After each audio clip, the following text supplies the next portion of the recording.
खालिस्तानी गुंडों की ये वीडियो लंदन की है, जिसमें साफ देखा जा सकता है कि खालिस्तानी अमृतपाल सिंह के खिलाफ पंजाब पुलिस के एक्शन के बाद भारत के भगौड़े खालिस्तानी और उनके समर्थक किस तरह से गुंडई कर रहे हैं। ब्रिटेन की राजधानी लंदन में भारतीय हाई कमीशन दफ्तर में तोड़ फोड़ कर रहे हैं। खालिस्तानी सरेआम तिरंगे का अपमान कर रहे हैं। ये पहला मौका नहीं है, यहाँ ऐसा हो रहा है। पहले पाकिस्तानी और अब खालिस्तानी। ब्रिटेन में लगातार भारत विरोधी भारतीय उच्चायोग और भारतीयों को निशाना बना रहे हैं और ब्रितानी पुलिस केवल खाना पूर्ति कर रही है। ऐसे में कहा जा सकता है कि मानो खालिस्तानियों के लिए ब्रिटेन से ज्यादा मुफीद जगह कोई दूसरी हो ही नहीं सकती है। ब्रिटेन के इस रुख के बाद भारत ने भी ब्रिटेन के राजनयिकों के घरों के बाहर तैनात सुरक्षा दस्ते को कम कर दिया है। लेकिन सभी के जहन में एक ही सवाल है कि भारत को दोस्त बताने वाला ब्रिटेन आखिर भारत के दुश्मनों को क्यों पनाह दे रहा है? आखिर क्यों खालिस्तानियों और पाकिस्तानियों पर एक्शन नहीं ले रहा?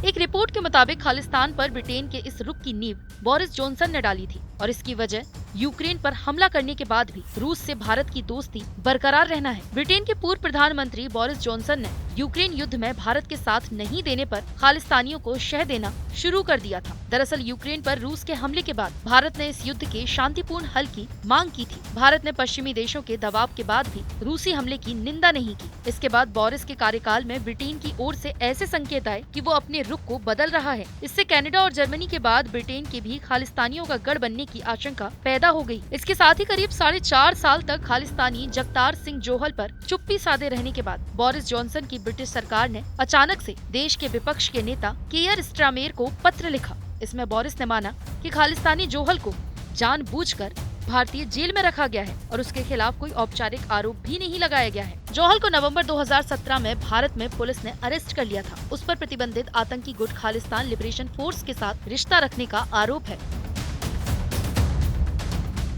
इधर पिछले साल 30 जून को अंतर्राष्ट्रीय धार्मिक स्वतंत्रता के अमेरिकी दूत रशद हुसैन ने भी भारत पर सीधा निशाना साधा और चिंताओं से अवगत कराया। ब्रिटेन और अमेरिका ने ये कदम ऐसे वक्त पर उठाए जब भारत यूक्रेन युद्ध पर पश्चिमी देशों के दबाव के आगे नहीं झुका। भारत ब्रिक्स में भी शामिल है, जिसमें रूस और चीन दोनों ही शामिल है। इससे पहले अमेरिका के कई अधिकारियों ने भी कई बार रूस को लेकर धमकाने की कोशिश की थी, लेकिन भारत ने इसका करारा जवाब दिया था। वहीं दूसरी ओर लंदन में भारतीय उच्चायोग में खालिस्तान समर्थकों की तोड़फोड़ का मामला हाउस ऑफ कॉमन्स में उठा, जिसमें ब्रिटिश सांसदों ने खालिस्तानी गुंडों के खिलाफ कार्रवाई और इंडियन डिप्लोमेटिक स्टाफ की सुरक्षा की मांग की।